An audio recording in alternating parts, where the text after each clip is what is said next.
Because we got so many entities, so many organizations, so many great people doing such great work.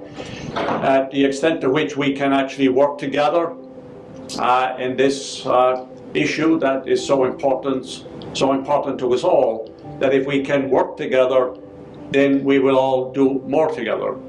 That there is a real benefit to unity of purpose, unity of action, unity of commitment. This is an issue that affects all of us. It doesn't matter where you live. It doesn't matter what community you come from. I can tell you firsthand, we can all tell you, it affects all of us.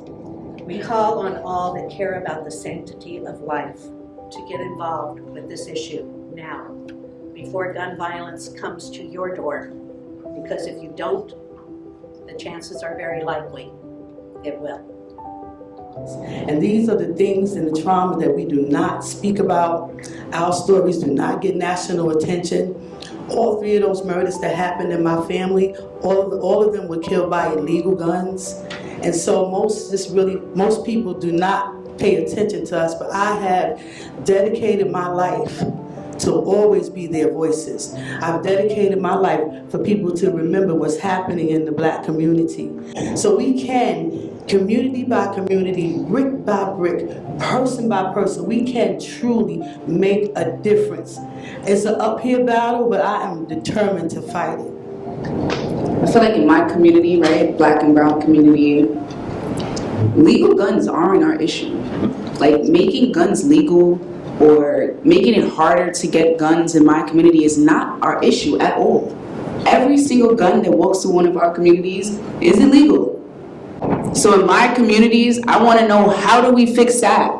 How do we get the illegal guns out of I live in New York City. How are the guns even getting into our city? That's the real question that needs to be asked. None of these laws is ever singly, as survivors, we feel is enough, because I've heard it from a lot of my fellow survivors. Angelina is right, but I think in certain aspect, if we concentrate, especially on trafficking, especially on full background checks on every occasion, not just willy-nilly, every occasion, we might be able to get some headway. That's all. What gets lost in this conversation at times is kind of the ripple effect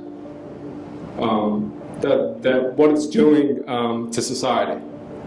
Not just financially, obviously, but emotionally and mentally as well. And I think, if just a handful of senators could realize that, we're crying out. We want them to answer our call. Do what those victims couldn't do. Answer the call and actually do something.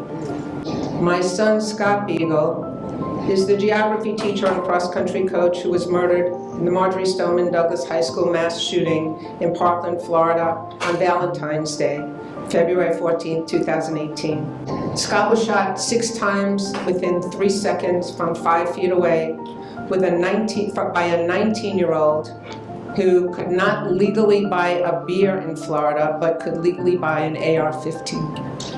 We all have the right to be safe, and we all have the right to live without fear, and we all must do something to make sure that happens.